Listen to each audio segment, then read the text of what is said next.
Hello there.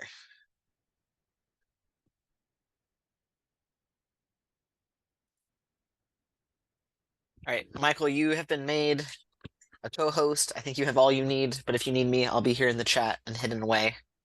Okay. Thanks for your help. I really appreciate it. I know Yeah. I was coming after you, or I sent you an email, a little panicked. Honestly, I was like, did I forget anything? So I appreciate you being here. Yeah. Wait, did you just send an email? No. Yeah, but me being here in this answers the question that I had. Okay. I did not receive an email. So, Okay. It's not important anymore. okay. Yeah. No, because the last room just wrapped up, right? So this is the transition time because I have to run. I can't I gotta. So You you're gotta here. be out of one meeting and then into the next one. Yeah. Uh-huh. Gotcha. Okay. Yep. I'm Yep. all good. Okay. I'll start letting people in and then we'll start at 2:45. Awesome. Thank you so much.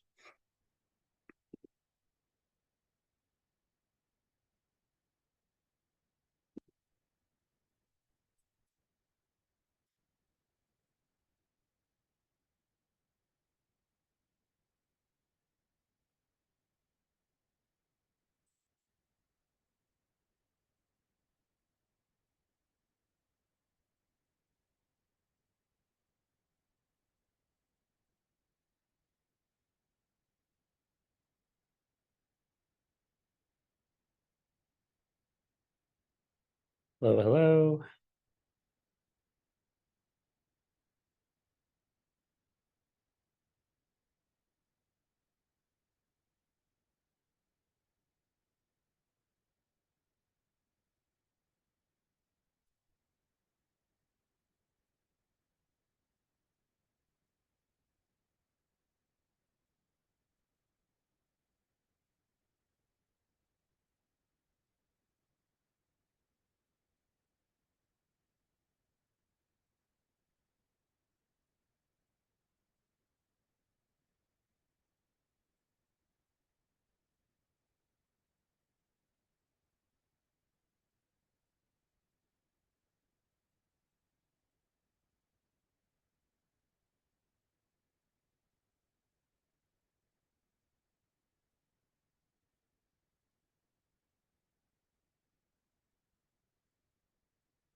Hello, hello.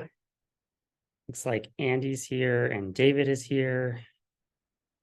We've still got a minute, so I'm waiting a little bit to let everyone get into the room, and then we'll start probably maybe 1 or 2 minutes after 2:45.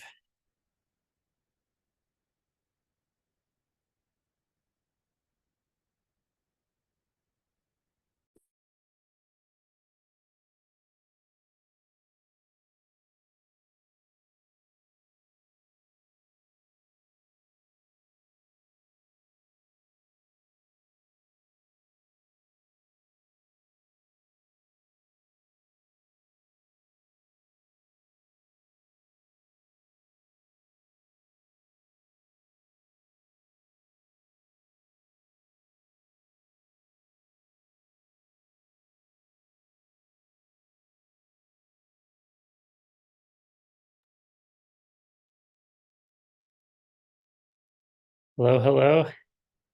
I see Andy and David and Alex.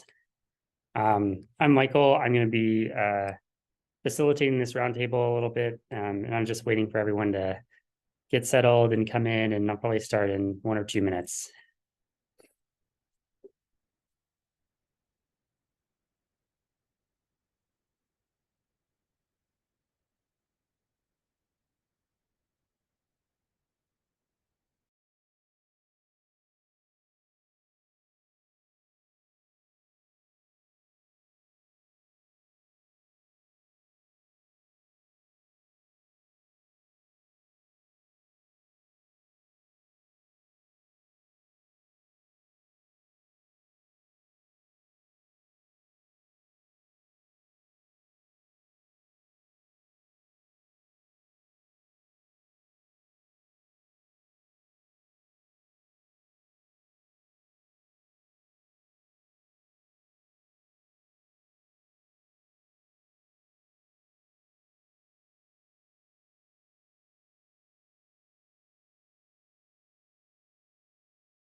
All right, so I'd like to go ahead and get started. And I have, this is a roundtable which is designed to talk about a lot of the sort of adaptations and maybe some challenges and maybe some special things about your experience and my experience.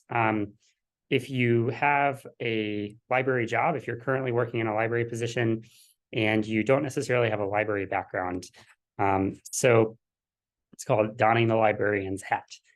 And so if everyone um, if you guys are amenable to it, like if we can do some introductions, I'd like to start with some introductions, and then for anyone who feels comfortable being a participant, and then I have some kind of guiding questions and some questions as we go along. But this is primarily about just like sharing experiences, and so hopefully, someone else in here has a similar experience, or maybe has addressed a challenge that you are handling in your job, and so that's what we're here to do. Just let me introduce I'll go first, and then I'll pass it to someone else. I'm Michael Standard. I'm one of the studio librarians at the University of Tennessee at Chattanooga. We are a fairly large studio space like this, and so I actually came to this job with a background in music and audio, and a little bit of teaching. So both my degrees are in music. I don't have a library degree, but this particular position opened with a flexible enough job description to where I was qualified for it. And so it's been a really interesting project to get to know how the library works, get to know the academic library landscape, and all those sorts of things.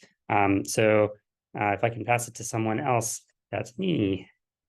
And feel free to use the raise hand function if you'd like to go next, or if you'd like to talk. I can go next. Is my audio coming through? Yeah, I can hear you, David.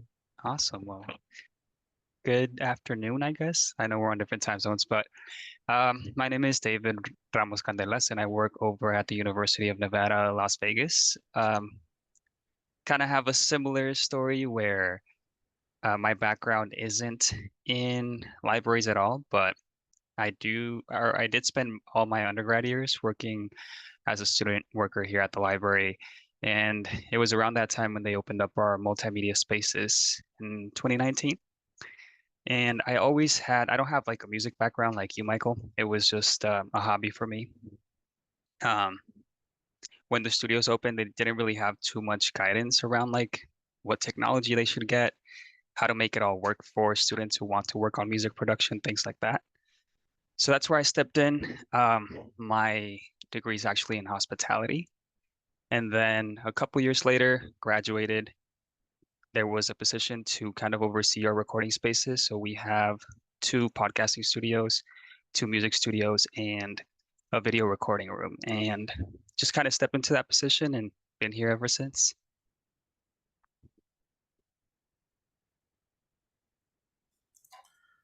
My name is Andy Tinknell. I'm the Learning Commons Coordinator at Forsyth Library and Learning Commons at Fort Hays State University in Hays, Kansas.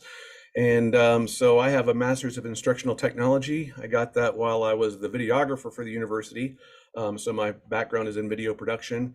But this was a good feel for that degree as well, both degrees really, because I not only do technology, including managing a do-it-yourself one-button studio style, but reformed studio, and also manage all the learning spaces, the study areas, communication spaces throughout the library, except for the makerspace, which is actually a partnership that we have with a different entity. And so I've been here for like 8 years now, and I've learned a lot. We also have equipment checkout, and but no, definitely not a librarian. And relationships pretty good with the librarians, but sometimes I don't quite understand where they're coming from, and sometimes they don't quite understand where I'm coming from.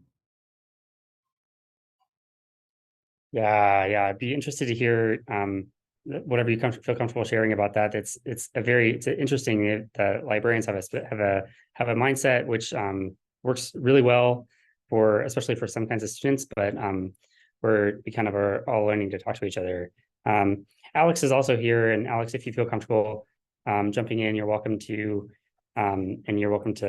share your background if you feel comfortable with that. Yeah, sure. So I'm Alex. Hi, everyone. So I don't have like a background in library per se. I have a bachelor's degree in computer science, and right now I'm pursuing a master's in computer engineering.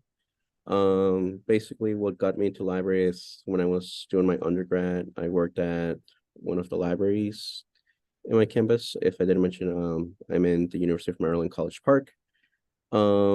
Basically I worked with the interlibrary of loans department, and as I got like more interested in like how things were doing it, there was a position available in another library within the campus to be like a makerspace technician, so like fixing 3D printers and helping people with 3D modeling designs, just so that the library can like spread out more and help people with engineering. So I applied for the position and I got it. I never really worked with 3D printers that much before, but I got placed for the job mostly because I had some background in my hobbies as I fixed computers and took them apart and put them back together.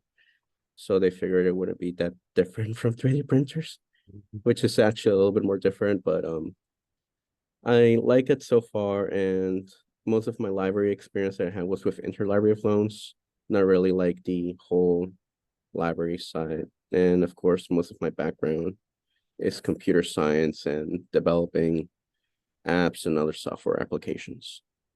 Cool. What are your do you write in specific languages as a computer science person? Yeah, so I have helped the libraries out, not really with a lot of programming languages. Needing a lot, mostly I help them out with SQL just to manage their databases if I have time, and then sometimes I would either write some scripts in Python just to automate some basic tasks. Cool.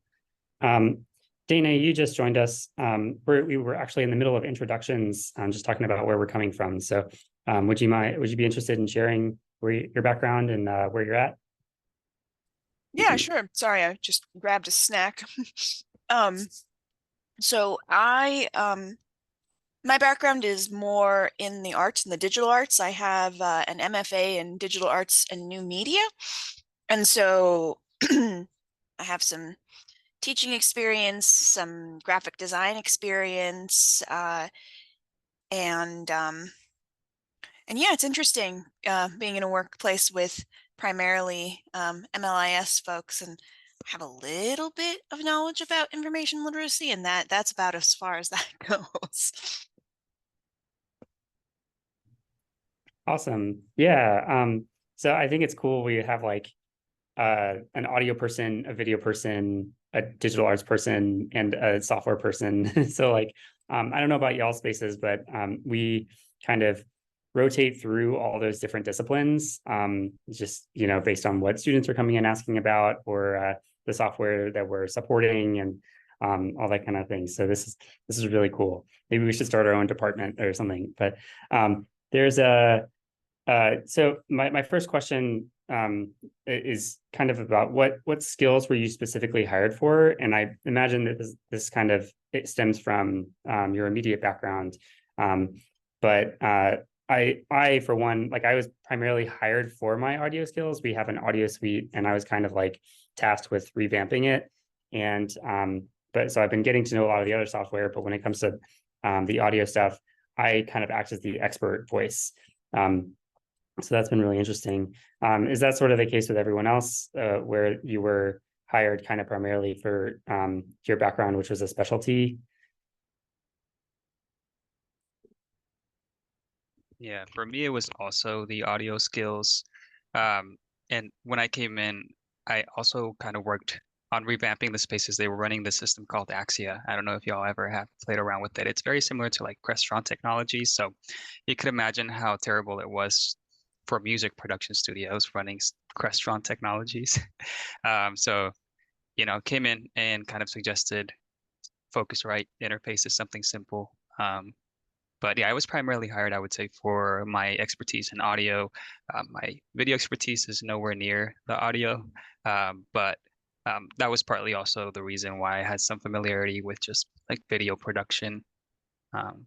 Yeah, and also spending 4 years as a student worker in the libraries and kind of just taught me the basics of information literacy in the world of libraries. So I think that was also just a huge factor that came into play. Cool. I was definitely hired because of my skills with technology. In this position, I'm supposed to support pretty much anything as far as a application or a technology that our actual technology department, our IT department, does not handle. And so I always say that's a really, really broad field, and there's no way I can know all that stuff, but I'm really good at figuring it out. So usually the questions that the students are going to have are basic questions about a certain field of technology. So I do pretty well of being able to be a jack of all trades in that matter. So when I got the job, I number one had a little bit of misunderstanding what the job was. I thought it was a lot about promotion of the library and getting people to come into the space, the physical space. So I pitched that a lot, and they liked that. But since then, they've branched that off to an outreach librarian. And also I pitched the One Button Studio as a thing that I could bring to the table, and they liked that. So we got that built, and then, like I said, I revamped it. So yeah, I guess that's basically it. Just knowing a lot about the base level of so many technologies was a good fit for me. What is One Button Studio? It was a Penn State model of a very do-it-yourself video studio, where you could go in with no video experience, and it has all the professional lights and microphones and stuff, and you plug in a thumb drive and everything comes on. You hit a button, start recording, it gives you a countdown to your bit, hit the button, it saves on the thumb drive, pull it out, lights go off. But Penn State, it was a free, very nice of them to offer this just open source like, but they kind of stopped supporting it and upgraded theirs, but did not share that. And it kind of, all of the hardware stopped kind of working because of age. And so I revamped it into an OBS studio. Can't remember what OBS stands for right off the top of my head. Somebody probably does. But so a lot of gamers use that and stuff, and it gives more flexibility. And I did a presentation on that here last year. By the way, I'm really jazzed to be able to find so many people who are in my kind of realm like you guys, because I've been looking for the last 7 years or so for a conference, a group, an organization that fits what I do, because it's not really library, but so there you go. Yeah, our director is always like is on a personal mission to advocate that we should exist in the library all the time. And one of the things when you were talking, I wonder how common this is, that we are often like the hand holders for technology. Like the people, we're kind of really comfortable dealing with a lot of stuff that we don't know because we know how vast technology can be. But people walk into our space and kind of communicate with us who are intimidated by that. And it sounds like, Andy, you're doing a little bit of hand holding for the people, both the students and the faculty that are there. Yeah, most definitely, and the librarians. Yeah, Alex or Dana, do you have specific skills that you were hired for when you were coming in that you're like an expert on? Yeah, so in addition to sort of the graphic design, and I have an enormous amount of Adobe specific experience, and since, it's the Adobe Creative Campus thing and we're kind of geared in that direction, that was pretty, I think, appealing on my resume. But I also happen to have, because of my MFA, like I said, a lot of adult teaching experience, and we don't have a digital media academic librarian. So I'm working in Access, but I do a little bit of the coordination with the instructors sometimes as well. Dana, can you say one more time where you're Sorry. at? Yeah, I'm at University of New Mexico.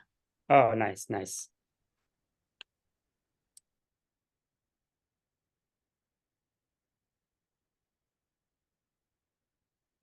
Leaving some space in case Alex has any thoughts. Yeah, sorry. No, you're good. You're good. So I was mostly hired for like my background in like tech, and I have a bachelor's in computer science. But I also mentioned that like my hobby was like fixing sometimes computers when they break. So that was one of the reasons why I was hired, that they hoped that I could fix printers, like the 3D printers. And basically that's what I've been doing so far, and kind of like self-teaching myself, taking them apart, figuring out how it works. But yeah, another reason that I was hired was because I helped the Interlibrary of Loans department a lot while I was an undergrad, by like helping them with SQL and writing scripts for them in Python. Wow. I have to remind myself what it's like to be a person who sees all computers as the exact same thing. That's a computer, and it's like a 3D, we would all see it, something as a 3D printer. Maybe someone would even call that a computer. Like, the people seem very intimidated by a lot of the technology that comes through the door. Except paper printers, those things are evil. Computers and paper printers. Computers we like, paper printers not so much. Yeah, awesome. So has anyone like had any really contrasting workplaces before they came to work in the library that was a really stark change? I was a freelance musician, so I was always in my car.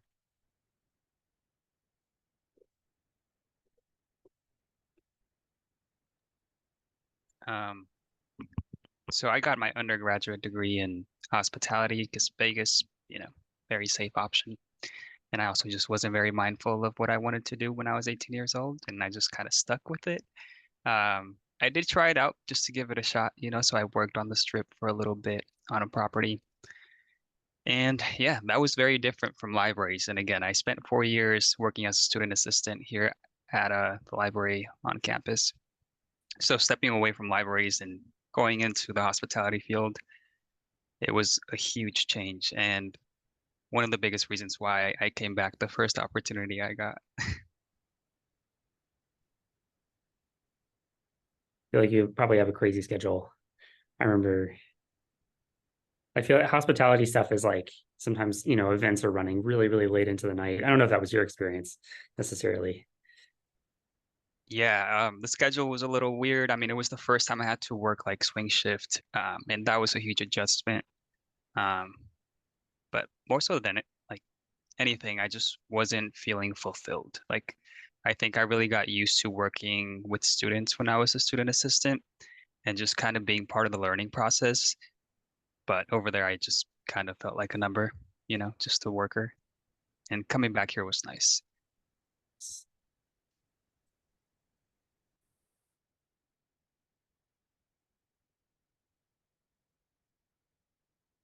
Has anyone else been in a really like contrasting workplace environment that's so not library?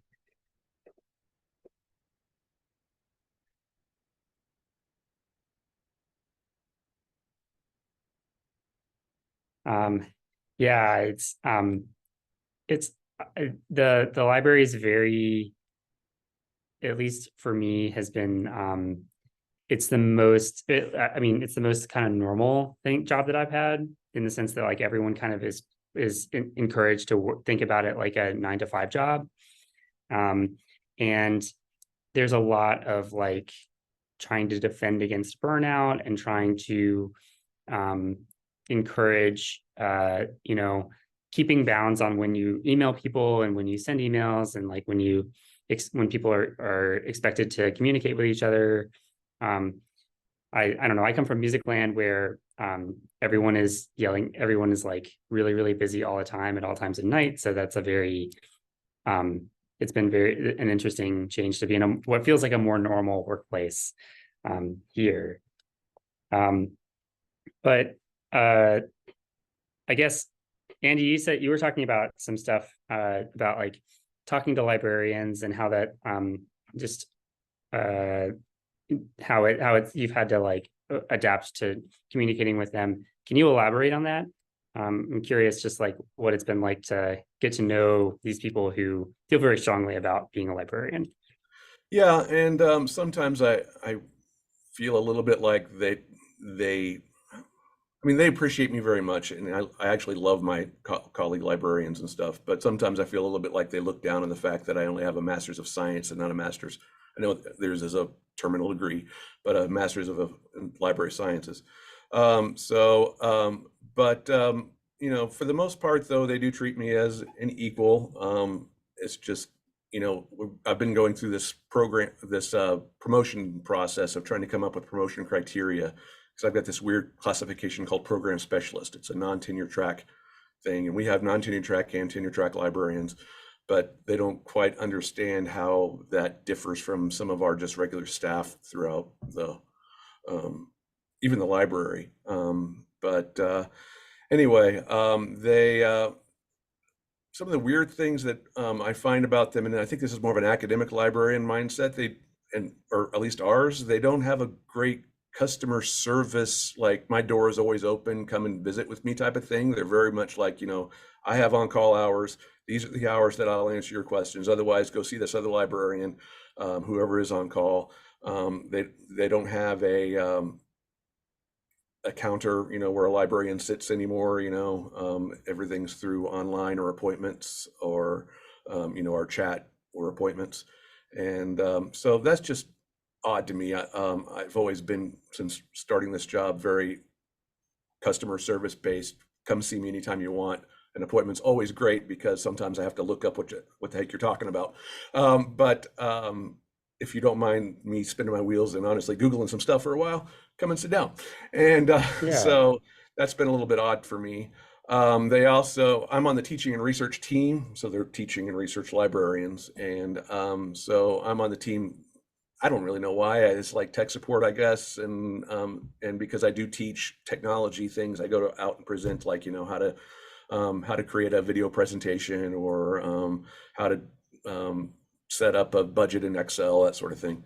And so every once in a while, like at the beginning of the year when we have freshmen coming in, they're overwhelmed with the numbers that come in, so they have me teach their library information literacy section, and I'm a little bit like, it's not really my comfort zone. I can do it, but it's weird not to teach my own content, I guess. So you got rid of all your library got rid of all its service points. Like there's no one at a desk. No, we have a desk, but it's manned by students, and a person who's also not a librarian. It's where we do all of our technology checkout primarily, but it's also the service point for oh, you need a librarian. Well, let me see who's on call. We'll get you to that person. But they're not like, their faces aren't out in the public. Does that make sense? Wow. Yeah. That's really like that's so different. I mean, I'm new to libraries, but like in our library, we have a lot of people who like feel so strongly about like encouraging the in-person interactions and making sure that a lot of librarians are like at some desk at some point who like where the students can get a kind of a professional voice whenever they want for the like within business hours. So that's really interesting. I That guess you could say we have a service desk, a help desk, but we don't have a reference desk, except for online or through the phone or by appointment. And we do have over half of our enrollment is online, so that makes sense to a certain degree. But at the same time, it just feels weird that we're not more friendly to our patrons that walk through the door. So yeah. And do you service community members or just students and faculty? very little community members. There are community cards, and they'll come in and look for things every once in a while. I don't know how much intensive research they're doing and how much the librarians are helping them. But we have some public computers that are dedicated for public, and we do have some of them on occasion have come to visit with me because they can't figure out how to do something. So, and I'm happy to help them. Wow. That's crazy. I'm like so new to libraries, and it's apparently we also moved into a very different building, and kind of there's a lot of glass now, so like there's a lot of light in the building, which is also a little bit like it kind of makes it feel really homey, which is different from the last building that we were in. But Dana, I'm going to take a second to ask you. You said WEPA. What is that? WEPA is the system that we use at UNM, and I don't actually know how to use it. Luckily, the main service desk people take care of it, but it moderates the printers and the printing, and you have to like log in like 3 times to get it to actually print, and it's just awful. So. And is that student facing, or is that Yeah. Oh no. So the students are like, how do I print? And you're like, oh crap, like let's figure. I have to make you log in 3 times. You're going to be mad at me by the end of this. Oh yeah, and they all Paper are printers all the time.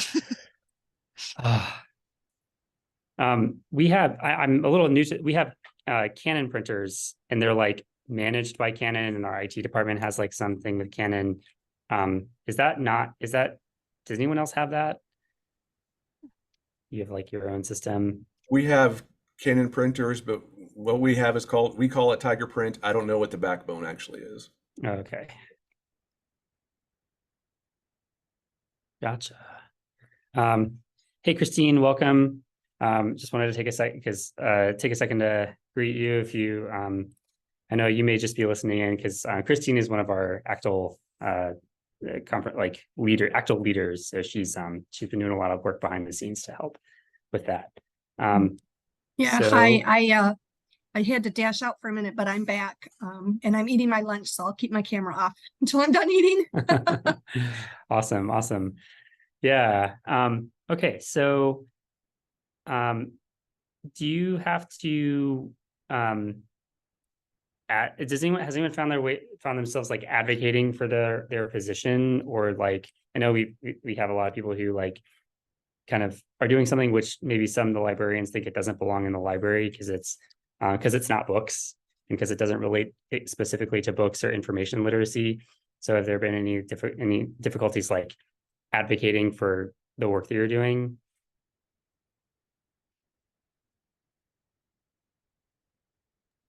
I guess my area, because mine doesn't really have to do anything with books. It's more like 3D printing and 3D design. And we're inside like one of the libraries, which is like the STEM library. And basically like we kind of have to advocate that for places for like after people are done like, learning from a class or from a book, and they actually want to like have some experience with the 3D models, either for mechanical engineering or any other engineering, so they can come here and like, apply their knowledge. by either 3D printing something and learning how things are made, basically. Like if some people have come and made bridges out of 3D printers.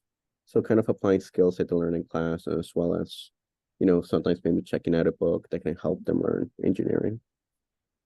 You're specifically in a STEM library? Yeah, I used to be in McKeldin Library, which was like a general library before for my undergrad. But the position that I applied for was the University of Maryland like STEM library. And like this library does have books and everything, but it focuses more on like STEM stuff. And that's why they started like the makerspace here so that people can experiment and learn more about STEM. And that's where the 3D printers came in, and that's why I got this position, just to help spread that process out and also like fix the printers or 3D printers. Not the regular paper printers, those are even. Those can never be fixed. Yeah, no. Wow. Our director here, Emily, like was permanently traumatized because there's a someone at a previous job that she had who like looked at all the 3D printers and said, this doesn't belong in the library. Like you should not exist. You should not be here in the library, which feels like very kind of a very aggressive kind of work environment to be in.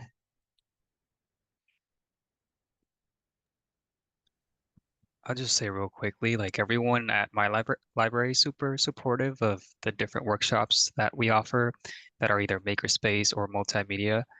But I have gotten some like imposter syndrome in the past because I'll look at the list of all the other like library workshops we're offering for the semester, and then you'll see mine that's like hip hop sampling. So it sticks out like a sore thumb, and you're like, does this belong on here? Should I be teaching this stuff to college students? But then, you have the workshop and it's like well attended and people enjoy it, and that's when you're like, yeah, it belongs here. So that's my experience.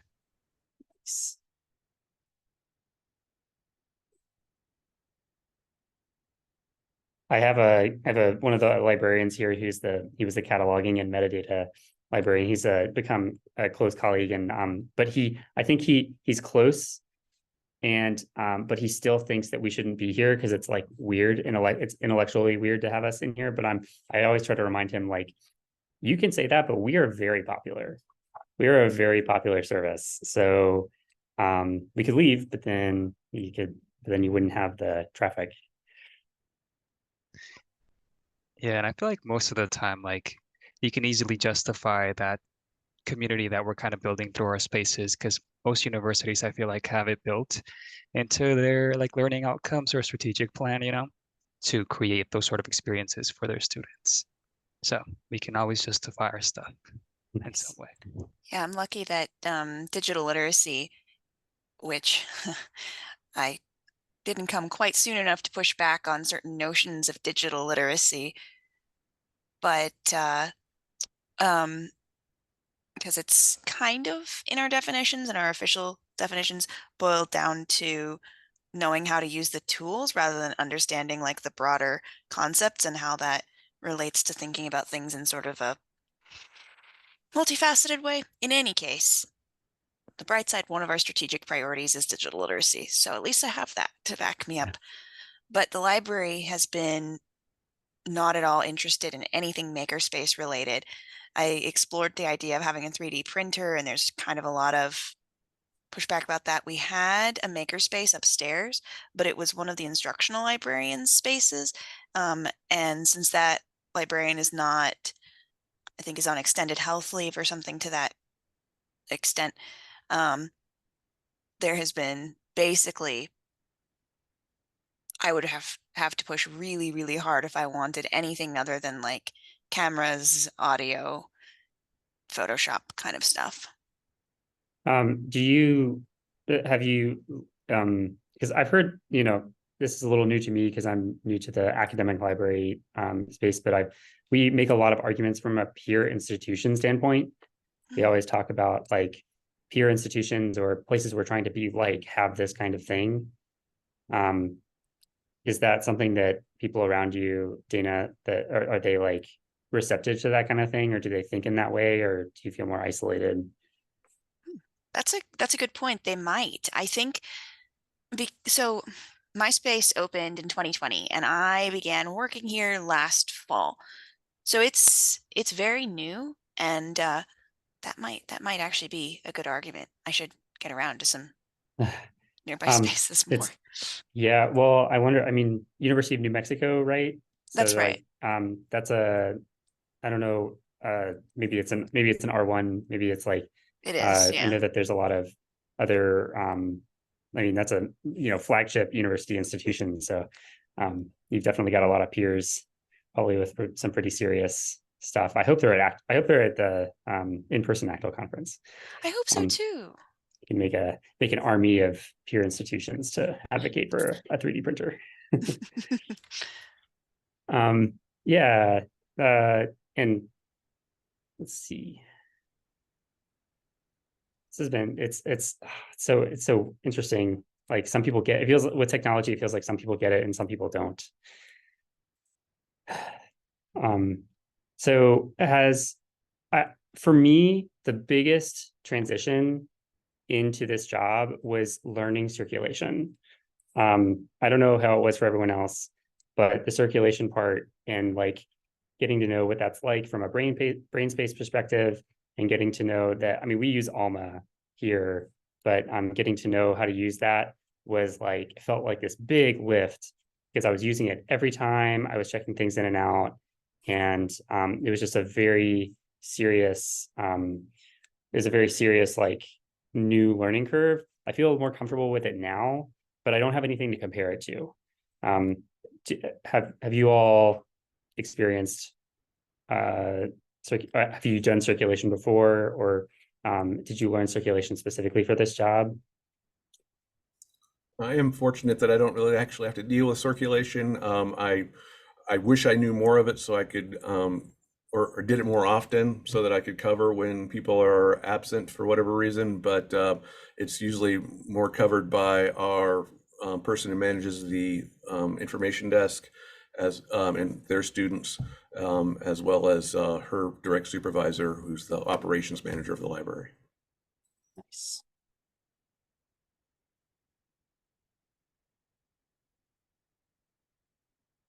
I'd say students check out 99% of the stuff that goes out.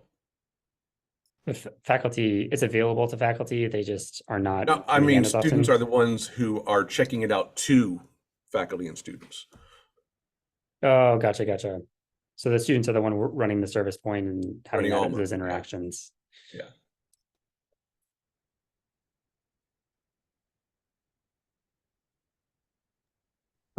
Well, I don't really deal with circulation now. I used to when I was in like my undergrad helping out. Um, Actually, the University of Maryland's like thinking of switching over to Alma because we currently use Aleph. So I don't know if you heard about Aleph, but that's what we use for circulation. And like we're planning to move into Alma.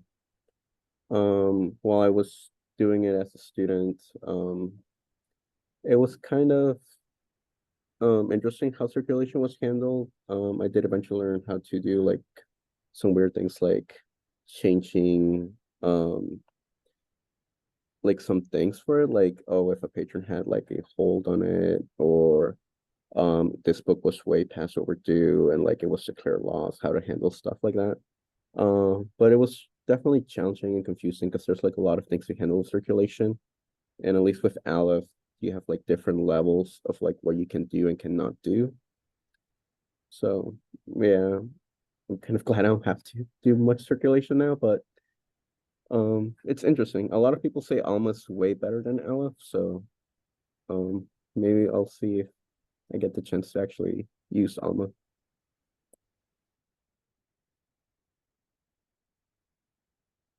In Alma for us, the like it's a lot of the items, because we'll have a whole kit, and it's like, let's call it a camera kit.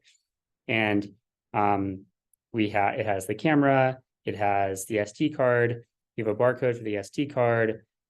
We have multiple lenses, and all those lenses have barcodes. And the way that they get the way that they have records in Alma is that they are it's called, it's in a category maybe that's maybe like studio camera equipment, and then whatever the specific item is. So it's, a kit like a camera kit, which has a body and a lens, but the lens has a hood.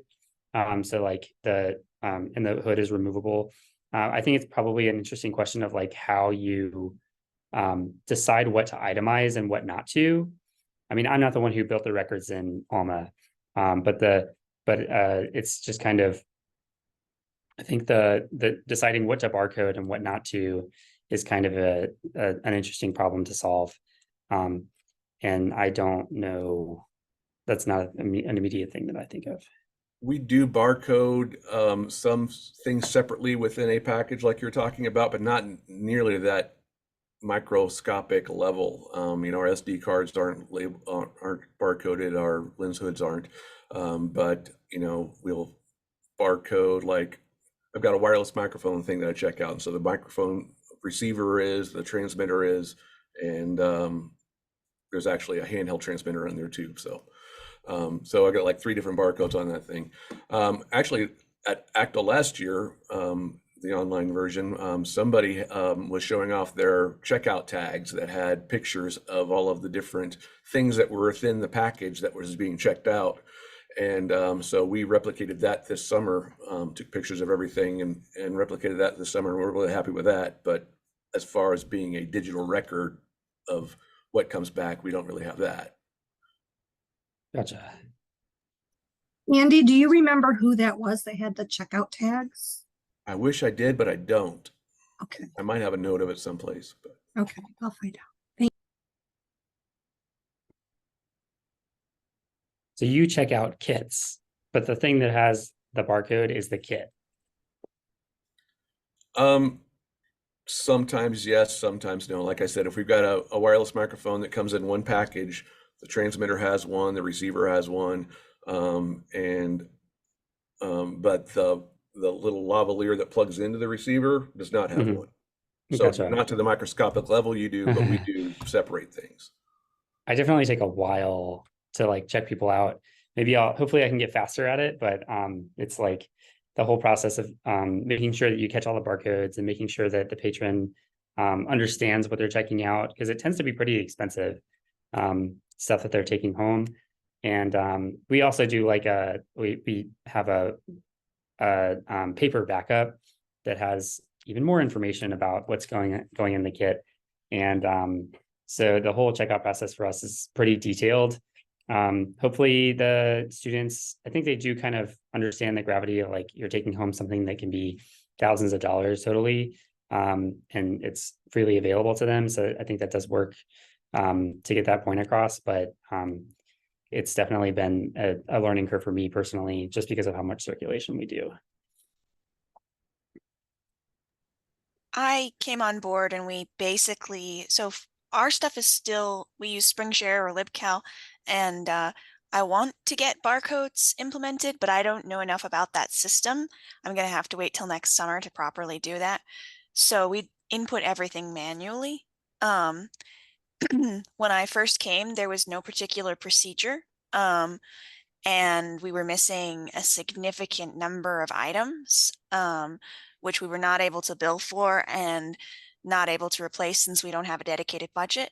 So I created a checklist system where the students, when they check things out and when they check things back in, go through an extremely granulated checklist where they look at like every wire, every screw, every single piece of the kits that we check out gets physically documented and then signed off on by the student worker or me if I'm happening to do it. And then the patron who is doing it. And then all that happens again when it gets checked back in. And I keep those physical documents on hand as well as a record of the entire kit, sort of a top level record in the system. It has been fairly effective. I think there's a lot of improvements left to be made, but So how often does that happen? Because that sounds like it's really extensive, but the students, the students have to do it because they're taking it from you. So what does it happen often? Does it happen pretty often to where it's a big lift to go through all the parts? The students are quite quick now at the main kits that we check out, the audio kit and the camera kit. But if it's for something that they're not as familiar with, I've noticed that there's a greater tendency to just sort of try to skip steps and make assumptions about what is or isn't present in the kits. But yeah, getting them to do it initially was a bit of a lift.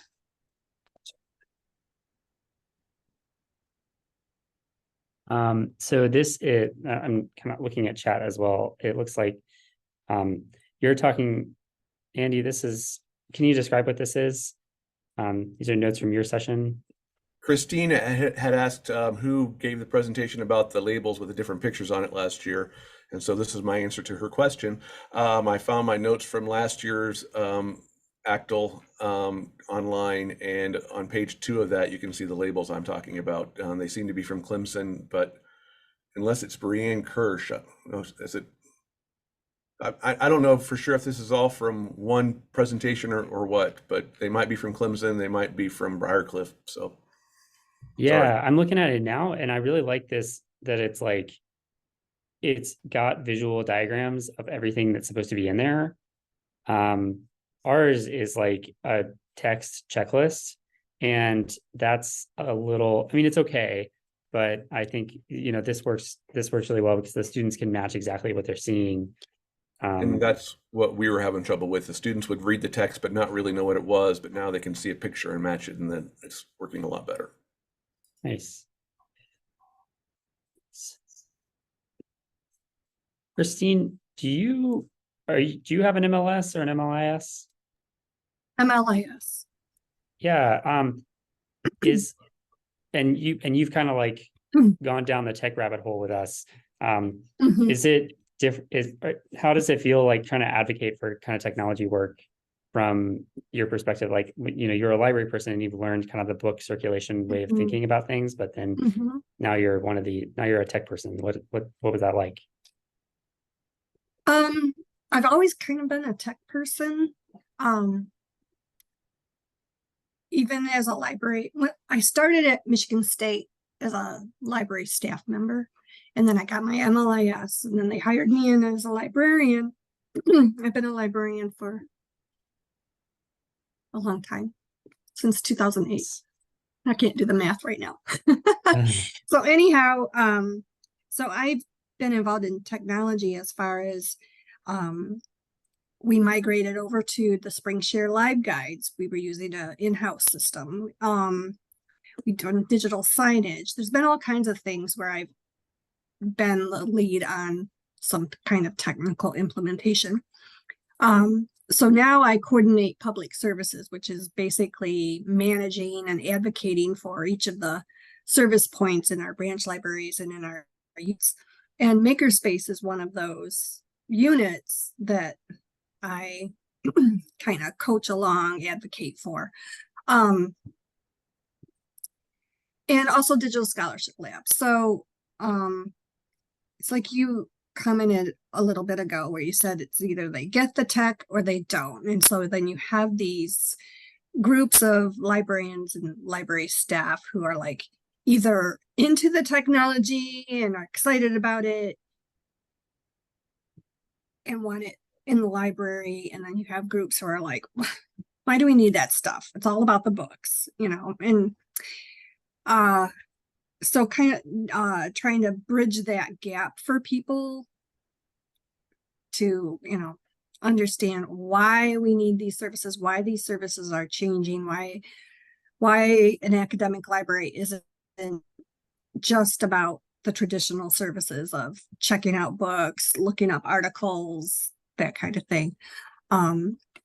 So it's been an adventure because, personalities on both sides are different, and you have the diehard librarian, the traditional librarians, and then you have the techie ones, and so that I find, or the people that I work with, Sarah and Emily, they both seem to feel that it makes it easier to advocate for your work when there is a framework. So like using the digital framework, or actually Emily and Sarah have been working on kind of like unifying some vocabulary to create a framework to advocate for what we do.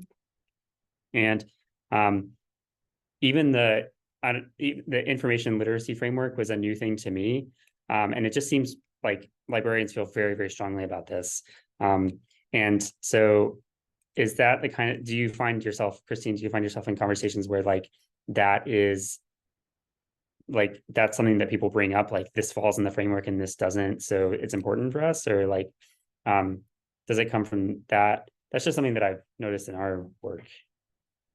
Yeah, I noticed that, excuse me. I noticed that a lot too at our institution. Some of them live and breathe and die by the ACRL information literacy framework, and others are like, just let get this equipment and let's check it out to people and let people use it and teach them how to use it, that kind of thing. So Gotcha. Yeah, that's kind of funny. Sorry. That every time I help somebody with a technology question or whatever, I'm supposed to fill out this form to show that I did stuff. Great. But it always asks me, is this within the ACRL framework? I have no idea. I always check yes, but no idea. Whoa. Man, the ACRL framework for even for cameras? I Or mean, it's usually more about like, questions? how to make Okay. a header in Microsoft Office or pivot table or something like that. But yeah, media questions too. Sure. Like I said, it may or may not fit, but I'm checking yes. Jeez. well, I figure if you are instructing someone on how to do something, that's instruction. And yeah, instruction falls in that framework somewhere. You might not know exactly where, but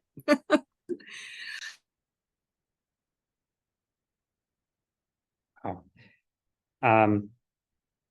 Alex, I'm curious, and actually, David, you can maybe answer this question as well. Have thoughts about like what was the most difficult thing to learn? The thing that was the most far away from the skills that you're like currently doing.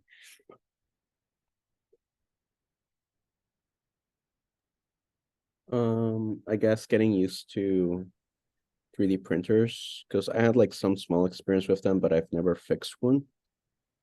I guess that was difficult, but like when I was doing like my undergrad and I was like a student worker at a library, guess the difficult part with interlibrary of loan was like learning how they actually manage the entire software. So they use Iliad. So I guess the hardest part was like learning how it worked, making sure you don't make a mistake, learning how and where you're sending the books, because it's like sharing books with other libraries in the US, sometimes even internationally.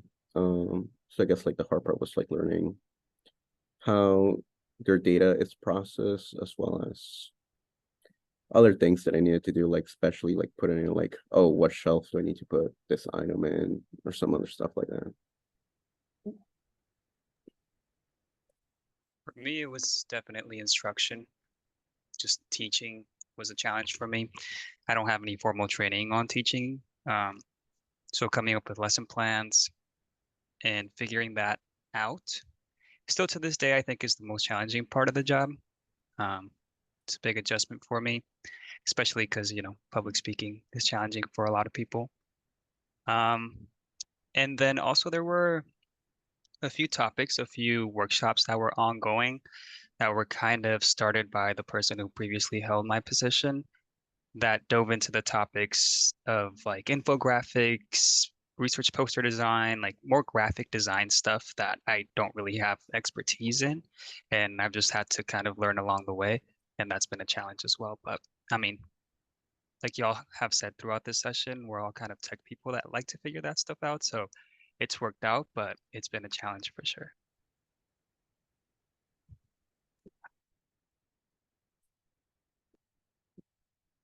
Dana, how did you learn Adobe stuff? So when I was getting my econ degree in undergrad, When I was at an internship at the Treasury, I decided for fun I was going to teach myself Photoshop. Um, and then I proceeded to just take a bunch of courses in the interdisciplinary film and digital media program at my undergrad university, which happens to be UNM.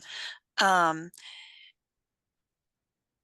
and honestly, my master's program was in digital media, but we talked concept. Most of my hard skills are just from me self-teaching and going on YouTube. I want to say there's a Premier certification, and there was someone who used to work here who was a staff member who left recently, who worked really hard to get the Premier certification, and it really time intensive, but I think was probably really meaningful to him to have some like real hard credentials for that. Also, it's just my opinion that like Premier's interface is really intimidating at first. It is, and I'd be really curious to know because I have a tendency, once I get to a certain point of understanding something, I like to understand it intuitively. And so remembering what it's like to approach it with new users who've never touched an interface like that before is sometimes an interesting sort of gap to ford. Yeah. So we're coming in on the end of our session. I do want to make sure that we kind of talk about any lingering questions, or maybe like if there's a really serious problem that you've been having that you don't know how to solve, and it doesn't seem like a library problem, it seems like maybe a tech problem or something that maybe someone else has like a quick answer for that. Is there any kind of lingering or kind of serious question marks that anyone has about their role being a library person?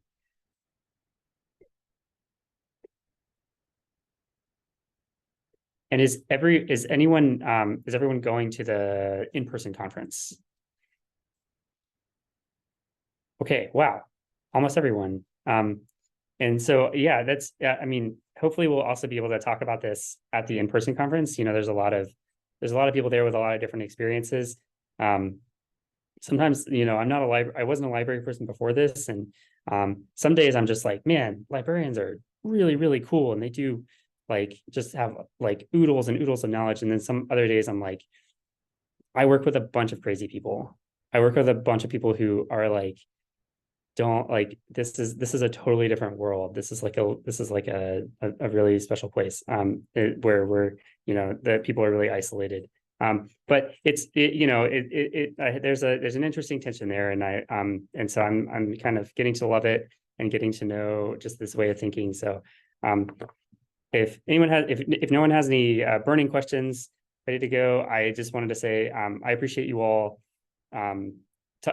being here and addressing these kinds of questions together. It's nice to have this little support group about being a non-librarian in a librarian role. But feel free to reach out to me if you have any other questions, or you kind of want to connect with anyone who was here. And I appreciate everyone, and I just look, if you all are going to be at the in-person conference, then I hope you have safe travels, and I'm excited to see you next week. All right, see you next week. Bye. Bye, you guys. Thank you. Everyone, thanks, Michael.